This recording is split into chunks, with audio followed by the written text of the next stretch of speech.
할렐루야. 8월 21일 금요일 묵상 말씀을 시작하겠습니다. 말씀의 주제는 내가 너를 낳았도다. 다윗은 하나님을 섬겼습니다. 아브라함의 하나님, 이삭의 하나님, 야곱의 하나님을 섬겼습니다. 요셉을 통해서 이적과 기적의 역사, 하나님의 섭리 역사를 믿었습니다. 모세를 통한 하나님의 말씀, 율법 말씀, 하나님의 말씀을 생명시하는 삶을 살았습니다. 법궤를 목숨같이 여겼습니다. 그러한 다윗에게도 죽음의 위기가 찾아왔습니다. 하나님께서 정하신 대로 명을 다하는 운명이 아니라 사람이 죄를 덮어 씌우고 다윗을 억울하게 죽이고자 수년 동안 몸부림을 치고 하나님께서 많은 계시를 주셨을 것인데 사울 왕은 아랑곳하지 않았습니다. 분명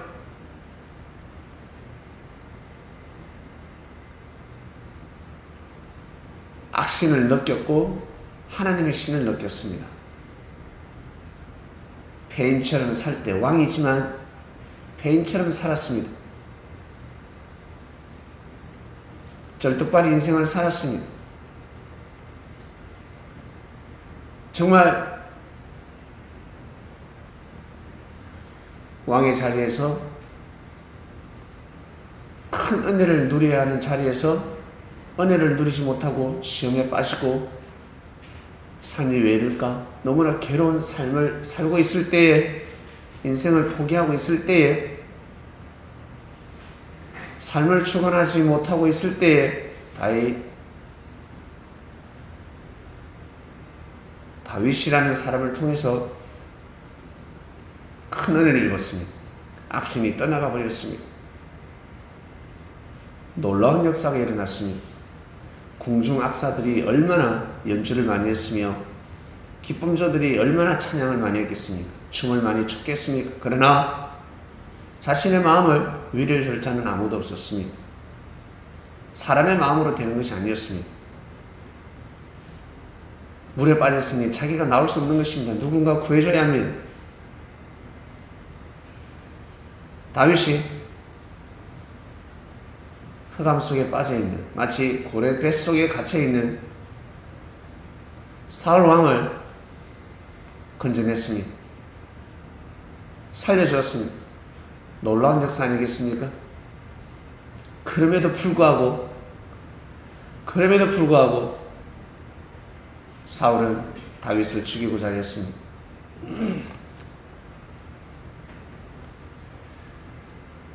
다윗은 수많은 어려움을 겪었습니다.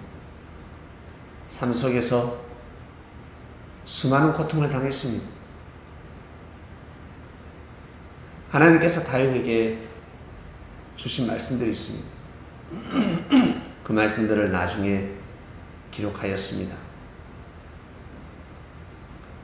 왕이 되었을 때 수많은 말씀이 떠오르지 않겠습니까? 너는 내 아들이라. 내가 오늘 너를 낳았도다. 이것은 엄청난 말씀입니다. 여러분, 이 말씀을 들어보셨습니까? 하늘의 음성을 들어보셨습니까? 하나님의 음성을 들어보셨습니까? 영감을 받아보셨습니까? 깨달음을 받아보셨습니까? 아마 큰 은혜의 위로의 말씀이 될 것입니다. 오늘날 내가 너를 낳았도다. 너는 내 아들이다. 엄청난 말씀입니다. 하나님이 책임지신다는 말씀입니다. 내가 너를 축복하겠다라는 말씀입니다. 여러분,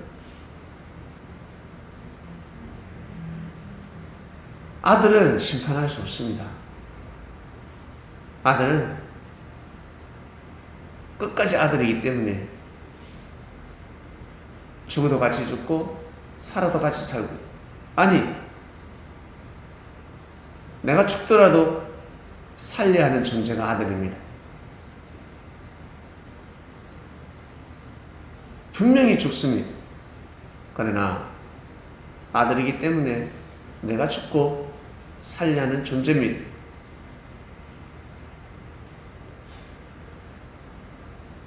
아들이 있습니까? 이 말씀을 듣는 그리스도인들 중에 아들이 있습니까? 아들이 있으면 아들을 사랑하거들랑 꼭 기도해 주시길 바랍니다. 진심으로 하나님 앞에 기도하시길 바랍니다. 예수님의 이름으로 기도해 주시길 바랍니다. 그러면 하나님께서 그 기도를 받으시고, 어떤 기도가 중요하냐? 내용이 중요한 것입니다. 기도라고 해서 그냥 기도가 아니라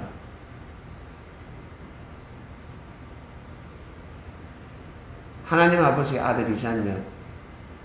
그래서 제가 하나님의 말씀으로 이 아이를 축복하고 이 아이를 돌보고 인내하며 올바른 길로 인도하겠습니다. 하나님 아버지께서 이 아이를 더더욱 축복하시고 축복하소서. 의의 길로 걸어가게 하소서. 이 세상에서 제일 큰 축복의 길은 예수님을 믿고 예수님이 전해주신 말씀을 믿고 하나님을 섬기는 것이 최고의 축복입니다. 최고의 축복입니다. 보이지 않는 축복이기 때문에 육적인 자들은 그 축복이 얼마나 큰지 알 수가 없습니다. 나중에 알게 됩니다. 물질 큰 축복을 받았습니다. 어마어마한 축복을 받았습니다. 거지는 나사로라는 거지가 있습니다. 거지였지만 하나님을 섬겼고, 부자였지만 물질 축복을 받았지만 하나님을 섬기지 못했습니다. 보통 사람들은 부자를 택합니다. 그러나 예수님의 제자들은 부자를 택할 수 없습니다. 거지가 낫다는 것입니다. 하나님을 섬기는 인생이 더 낫다는 것입니다. 이것을 사람들은 모릅니다. 나는 거지로 살아도, 나는 지옥 가도 좋아, 구원받지 않아도 좋아, 하나님 안 만나도 좋아, 예수님 필요 없어, 부자로 살고 싶어, 이라는 사람들이 대부분입니다. 그러한 사람들로 민족을 이루고 국가를 이뤘다 그러면 어떻게 되겠습니까? 여러분,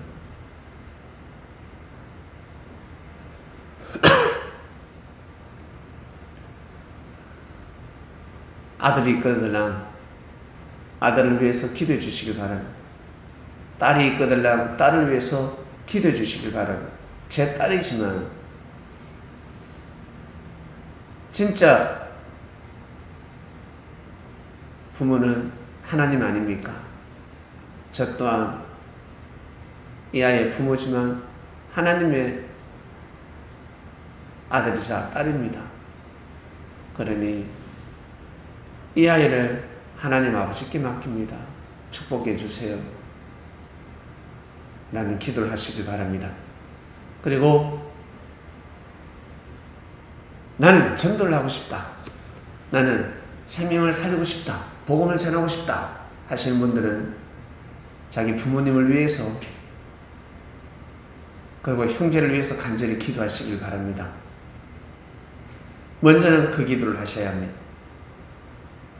먼저는 부모님도 하나님의 아들, 딸들이기 때문에 먼저 깨달은 자식이 기도하는 것입니다.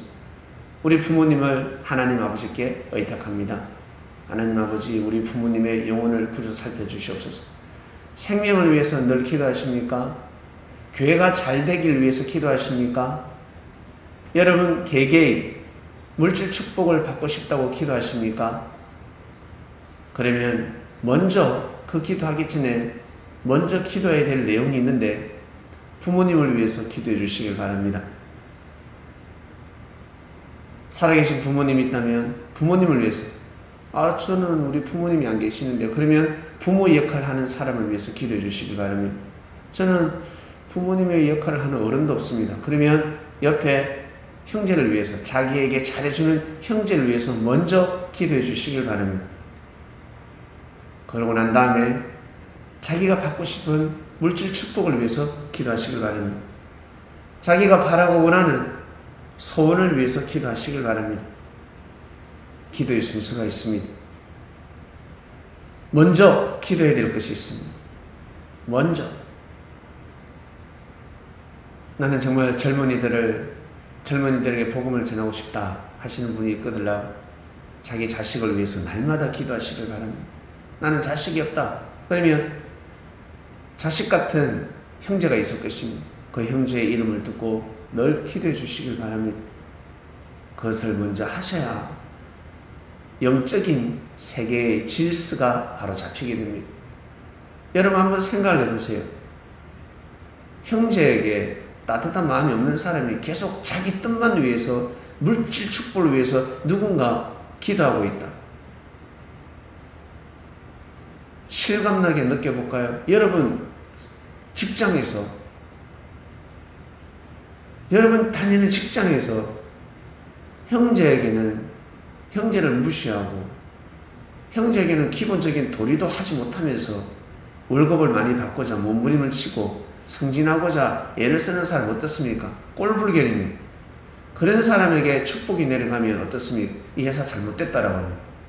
이 회사는 비전이 없다라고 떠나버립니다. 육의 세계도 그럴진데 보이지 않는 영의 세계는 오죽하겠습니까? 질서의 세계입니다. 그것을 하지 못하면 끝나는 것입니다. 그 마음을 가지고 살아야 합니다. 그래서 다윗은 그 마음을 가지고 살았습니다. 사울하고 달랐습니다. 죽음의 사선에서도 기도했습니다. 얼마나 억울했을까? 얼마나 원통했을까? 그럴 때마다 기도하고 또 기도하며 하나님을 향한 마음이 실족하지 않고 하나님을 향한 마음, 기도가 흘러나오며 찬양을 하는 삶을 살았습니다. 그거 여러분 쉬운 게 아니에요. 8년 동안 한번 쫓겨다녀 보세요. 8년, 10년 있을 수 없습니다. 절대 그리 살 수 없습니다. 왕이 되었을 때도 여러분 다윗은 손에 피를 묻히지 않고 그리 살았습니다. 하나님 아버지 감사합니다. 감사하고 감사합니다. 다윗에게 하신 말씀이 우리에게 또 하시는 말씀, 다윗에게만 하신 말씀이 아니라 인류에게 하신 말씀, 하나님의 말씀, 말귀를 알아들은 다윗, 하나님의 말씀을 해도 말귀를 못 알아듣는 인류였습니다. 예수님이 그리 말씀을 하셔도 못 알아듣듯이 우리는 알아듣습니다.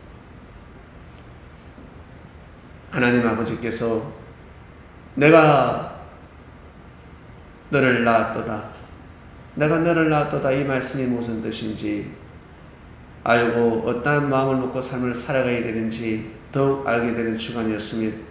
감사하고 또 감사합니다. 오늘도 귀한 삶이 되게 하소서. 예수님의 이름으로 기도드립니다. 아멘.